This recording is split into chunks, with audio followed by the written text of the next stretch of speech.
അമേരിക്കയിൽ നിന്ന് ചേരുകയാണ്. ശ്രീ സജിമോൻ ആന്റണി, ട്രംപ് ട്രൂത്ത് സോഷ്യലിൽ പറഞ്ഞിരിക്കുന്ന കാര്യങ്ങൾ ഇറാനിലെ ഏറ്റവും വലിയ പാലം തകർന്നു വീഴുന്നു, B1 പാലം തകർന്നു വീഴുന്ന ദൃശ്യങ്ങളെക്കുറിച്ചാണ് അദ്ദേഹം പറയുന്നത്. ഇനി ഇത് ഉപയോഗിക്കാൻ കഴിയില്ല, ഇനിയും കൂടുതൽ വരാൻ ഇരിക്കുകയാണ്.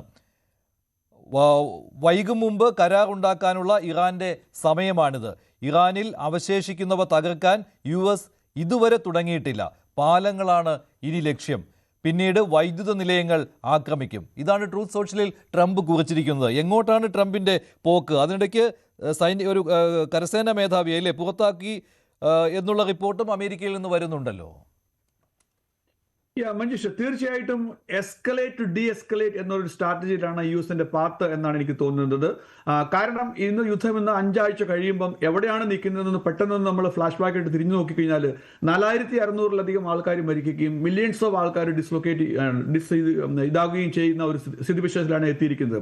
എന്നാൽ ഈ യുദ്ധത്തെ നമ്മൾ മറ്റ് യുദ്ധങ്ങളുമായിട്ട് കമ്പയർ ചെയ്യുവാണെങ്കിൽ, ഫോർ എക്സാമ്പിൾ ഗാസയിലും അല്ലെങ്കിൽ ഹമാസ് പാലസ്തീനും വേഴ്സസ് ഇസ്രായേലുമായിട്ട് കമ്പയർ ചെയ്യുകയാണെങ്കിൽ, അല്ലെങ്കിൽ യുക്രൈനും റഷ്യയുമായിട്ട് കമ്പയർ ചെയ്യുവാണെങ്കിൽ സോഫാർ കാഷ്വാലിറ്റീസ് കുറവാണ് എന്ന് നമുക്ക് കാണാൻ പറ്റും. ഞാൻ ഉണ്ടായ കാഷ്വാലിറ്റിയെ അതിനെ ലഘൂകരിച്ച് പറയുകയല്ല.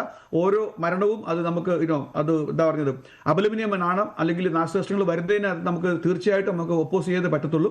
എന്നാൽ കമ്പയർ ചെയ്യാൻ വേണ്ടി പറയുകയാണെങ്കിൽ സോഫാർ എന്ന്, അപ്പൊ അതിന്റെ അർത്ഥം എന്താണെന്ന് ചോദിച്ചു കഴിഞ്ഞാൽ, സ്ട്രാറ്റജിക്കലി രണ്ട് രാജ്യങ്ങളും, അതായത് രണ്ട് ഭാഗങ്ങളും, ഇപ്പൊ അമേരിക്ക ഇസ്രായേൽ ഇറാനെ അടിക്കുന്ന സമയങ്ങളിൽ അവർ ഒരു പരിധി വരെ ഫോക്കസ്ഡ് ആയിരുന്നു, വിത്ത് 2 എക്സെപ്ഷൻസ്. ഒന്ന്, ആദ്യത്തെ ദിവസം ആ സ്കൂളിൽ പോയി ബോംബ് വീണത്, ഏകദേശം 168 അല്ലെങ്കിൽ 170 പിഞ്ചുകുട്ടികൾ മരണമടഞ്ഞത്, ആ ഒരു കേസ്.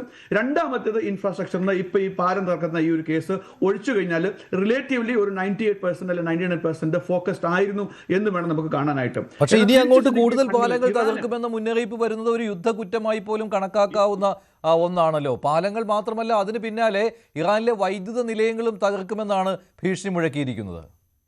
മഞ്ജുഷ, ഇങ്ങനെയുള്ള കാര്യങ്ങൾ അത് ഏത് ഗവൺമെന്റ് ചെയ്താലും, ട്രംപ് ചെയ്താലും, ആര് ചെയ്താലും കുറ്റമാണ്. അതിനെയൊന്നും നമ്മളാരും ന്യായീകരിക്കുന്നില്ല, അമേരിക്കൻ ജനതയും ന്യായീകരിക്കുന്നില്ല.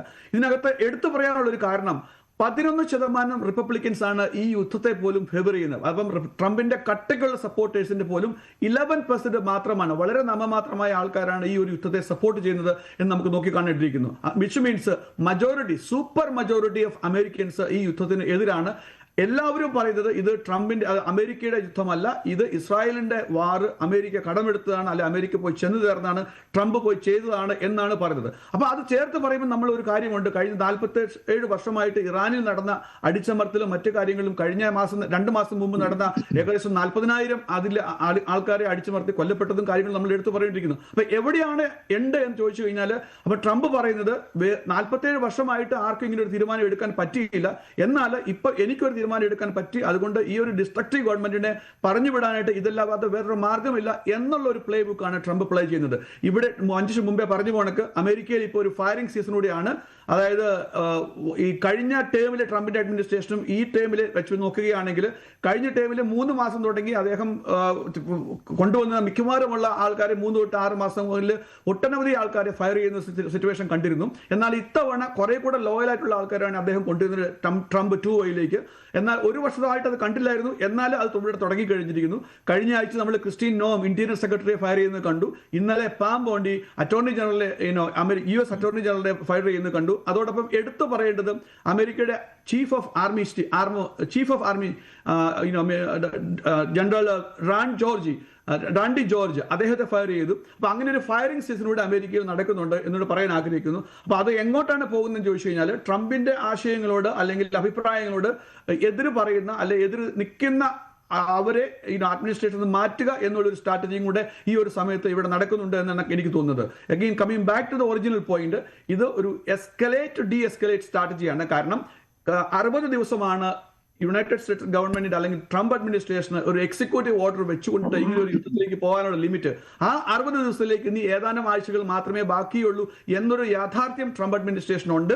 അതുകൊണ്ട് തന്നെ ആ എസ്കലേഷൻ ഉണ്ടാവും. അത് സിവിലിയൻ കാഷ്വലിലേക്ക് ഉണ്ടാവാതിരിക്കട്ടെ എന്ന് ഞാൻ പ്രാർത്ഥിക്കുന്നു. പക്ഷേങ്കിൽ ബൈ ആൻഡ് ലാർജ് സ്ട്രാറ്റജി എന്താണെന്ന് വെച്ചാൽ പ്രഷർ മാക്സിമം ബിൽഡ് ചെയ്യുക. അപ്പൊ അതിന്റെ ഒരു ഭാഗമായിട്ടാണ് ഏകദേശം 10,000-ഓളം സ്പെഷ്യൽ ആർമി ഫോഴ്സിനെ അങ്ങോട്ടേക്ക് ഇട്ടിരിക്കുന്നത്. അപ്പോൾ കാർഗിൽ ഐലൻഡ് ടാർഗറ്റ് ചെയ്യുക, കാർഗിൽ ഐലൻഡ് ടാർഗറ്റ് ചെയ്ത് ഫോഴ്സ് ചെയ്ത് ഇതിനൊന്ന് ഇവിടെ ഒരു എന്താ പറയുക ഒരു എഗ്രിമെന്റിലേക്ക് വരിക എന്നുള്ളതാണ് നോക്കുന്നത്. അമേരിക്കൻ മീഡിയ അല്ലെ അമേരിക്കൻ ജനത തന്നെ നോക്കിക്കാണുന്നത് എന്തിനാണ് നമ്മൾ അവിടെ പോയത്. അന്ന് പറഞ്ഞിരുന്നത് 4 കാര്യമായിരുന്നു. ഒന്ന് എന്താ പറയുന്നത് റെജീം ചേഞ്ച്, രണ്ടാമത്തേത് അവിടെയുള്ള സുപ്രീം ലീഡേഴ്സ് ഇങ്ങനെയുള്ള ഓട്ടോക്രാറ്റിക് ആൾക്കാരെ നാമാവശേഷമാക്കി വേറൊരു ടീമിനെ കൊണ്ടുവരിക എന്നുള്ളതായിരുന്നു. മൂന്നാമത്തേത് മോസ്റ്റ് ഇമ്പോർട്ടൻ്റ്ലി പറയുകയാണെങ്കിൽ ന്യൂക്ലിയർ കേപ്പബിലിറ്റി ഇല്ലാതാക്കുക എന്നുള്ളതായിരുന്നു. നാലാമത്തേത് ബാലിസ്റ്റിക് മിസൈലിനെ ഇല്ലാതാക്കുകയായിരുന്നു.